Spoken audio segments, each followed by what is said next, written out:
Well, good morning and welcome to Batch Chat. That's me, Rob Batchman. And what we do here every week is we interview different guests and have different people on who are interesting and do things kind of out of the ordinary or make an impact in a different area in our lives. So today I've got a special guest on, my good friend Justin Fischer. That's me. That's him. This is so fun. That's me. That's him. This is so fun. And Justin is this is something that you don't really hear very much. You know, we have extreme backpacking, extreme sports. We've got Ironman, triathlon, all these different things. But I would call you I'm just going to say a professional waterfall hunter. Okay, now tell us what a waterfall hunter does. Well, all those things you described before are for really fit people, and this is something that I can do. So. There we go. Yeah. I like to go photograph waterfalls and just get out and explore the Ozarks and go hiking and camping and backpacking. And waterfalls give me a goal, something to attain, and photography is a hobby of mine, so why not combine them? And yeah, I really enjoy it. Well, I know we've been out on several waterfall trips and waterfall yeah. hunting, and actually it's been amazing because the thing with looking for waterfalls is not just like normal hiking or backpacking. You got a destination. Yes, you know, exactly. and sometimes for instance, last weekend we went out and you would hear the waterfall, but it wasn't until you turned around the cliff. Yeah. And then you saw and the then waterfall. there it is. Yeah. Wow. So how many waterfalls, Justin, have you seen overall or been to or visited? I've been out hiking and searching for waterfalls specifically for at least 7 or 8 years, and I think I've been to just over 100. 100? 100, yes. Oh my I've been to 90 in Arkansas, and there's that many more to go. 90 waterfalls? Yes. Oh my goodness. Yeah. So how did you hear about these waterfalls? I mean, how did you know where to get to them? I mean... I originally started doing a little research on the internet, but information was few and far between. And one day I came across a photographer out of Arkansas named Tim Ernst. And lo and behold, he has a guidebook called Arkansas Waterfalls because he photographs them and sells the pictures. So he put together a guidebook of over 200 in Arkansas alone. And this is my go-to for finding waterfalls myself, to visit and photograph and just to be out in nature and in the Ozarks. Oh, wow. So this is Arkansas Waterfalls, second Yes. edition, and it's again by Tim Ernst. Tell me, who is Tim Ernst? He is an Arkansas photographer. He's been doing it for over 40 years at least. Wow. And he doesn't just photograph Arkansas or waterfalls, but he goes around Arkansas, the entire state, and he's a nature photographer. Oh, wow. And he's put together this waterfall guidebook and hiking trail guidebooks and scenic routes and just all kinds of stuff. Well, it looks like they actually even give you the directions to the waterfalls. Oh, exactly. I wouldn't be able to find most of these if it wasn't for this guidebook. He puts directions in there, maps, GPS coordinates, the distance, the height of the waterfall, all kinds of information. Now, where are these waterfalls, located all throughout the state, or where are most of them that you've visited? The majority of them are in the Ozarks of Arkansas, which is the northern third of Arkansas. That's where the biggest concentration of them are. You're not going to find any down in the southeast part of the state in the flat rice fields.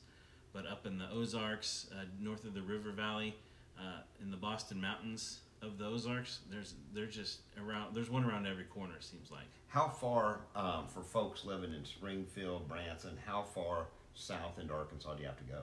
I'd say most of them in this book you can probably find within a 2 to 4 hour drive of Springfield or Branson. Some are a little farther out, some are closer, but the majority of them are only about that far. So you can visit more than one, visit several in a day if you wanted to, and just make a half a day or a full day of it, or a weekend or a week, whatever you're interested in. Well, for somebody who maybe has kids or somebody who's never really done a lot of Sure. deep hiking, they're Yeah. wanting to find, are there waterfalls located next to like highways or Oh county yeah, roads? definitely.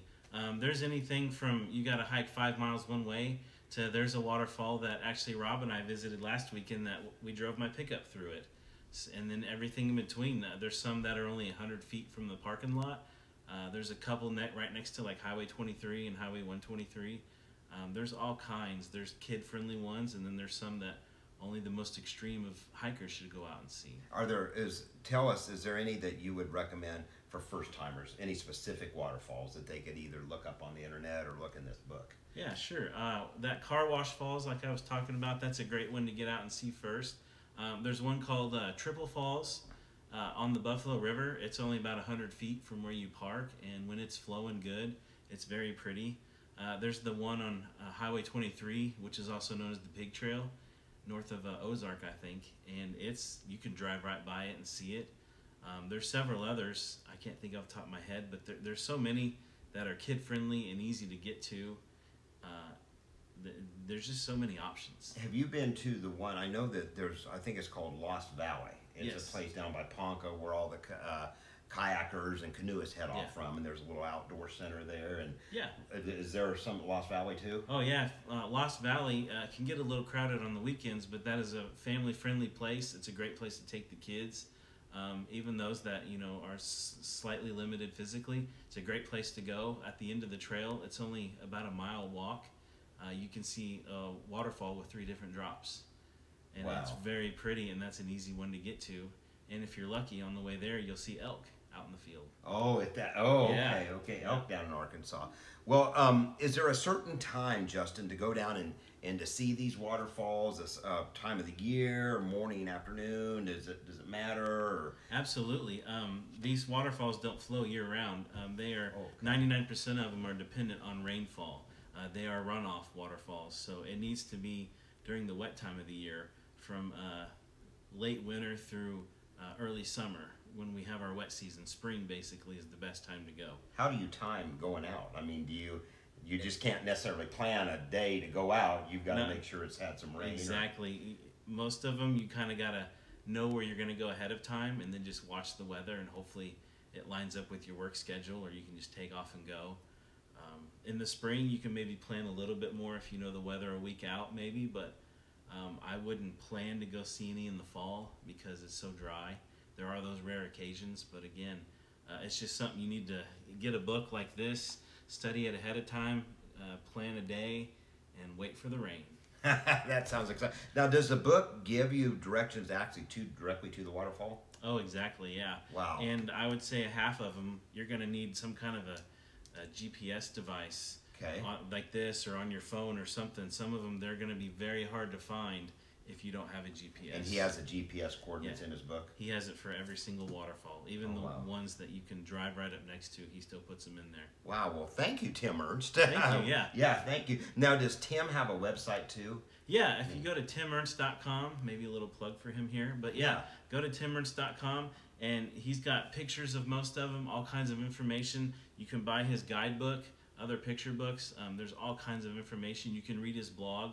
Maybe he's been to a few that he hasn't published yet, and it's a great resource to find waterfalls. Now, when you get to the waterfall, okay, I mean, that's the exciting part. When we went out last weekend, just folks seeing some of these waterfalls, I mean, from 20 to the highest one, I think last week was 81 foot. Oh, yeah. An 81-foot drop, just beautiful.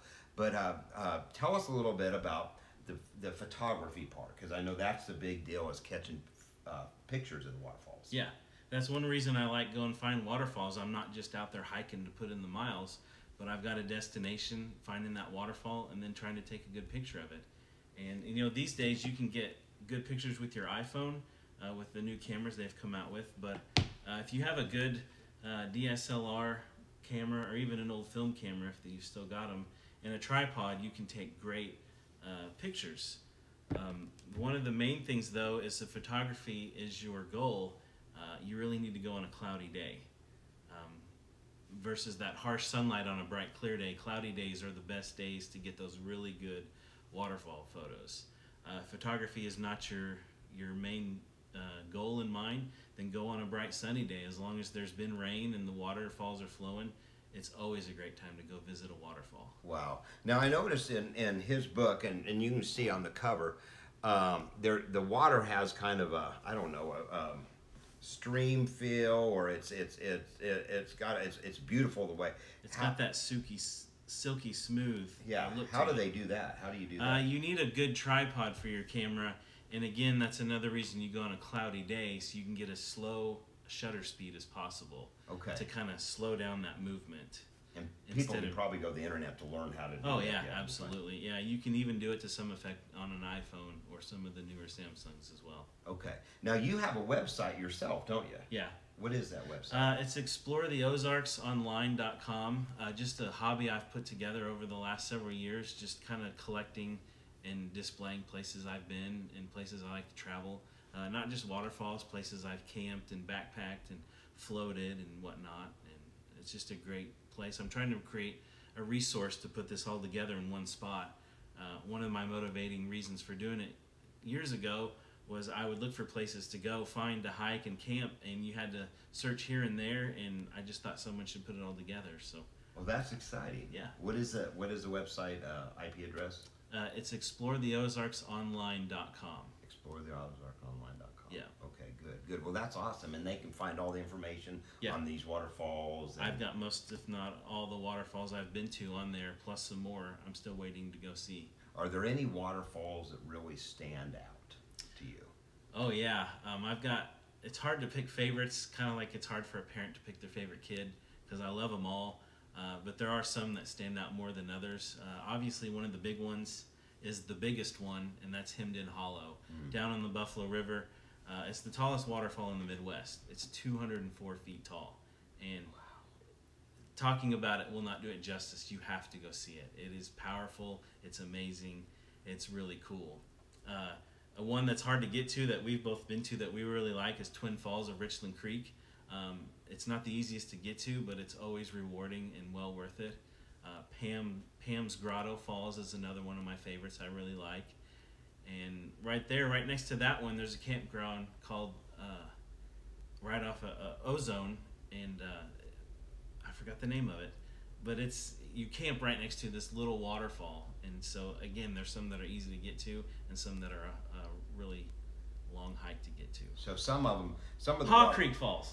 Creek Falls. That's Good. it. He's excited about that one. Oh yeah. Now some of the waterfalls in Arkansas you can drive up to again. Yeah. They're easy to get to. Drive up to or drive under. Drive under. That's funny. Yeah. Well, that's exciting, Justin. It sounds like something that most people don't do. But it's an opportunity to get out and see some of nature and see the waterfall stuff that you don't imagine you'd see close to where we're at. But when we're talking a 200-foot waterfall, that's pretty spectacular in this area. Yeah, you don't see that unless you're out in the Rocky Mountains or something in the Northwest. So to have that something so close to home, it's definitely worth seeing it. Well, that's exciting. Well, give us your website address again real quick for everybody. It's exploretheozarksonline.com. That's all one word. Okay. And you can also go to exploretheozarks.wordpress.com. Well, that's exciting. Everybody make sure and check out that website and get out. Next time it rains, it's a good time to go out, huh? Yeah, that's right. Get your butt off the couch and go get wet. There you go. Well, thank you so much and for the Chats with Batch. Okay. Chats with Batch. Thanks for Chats having with me. Batch. Thank you, Justin. Yeah, appreciate it.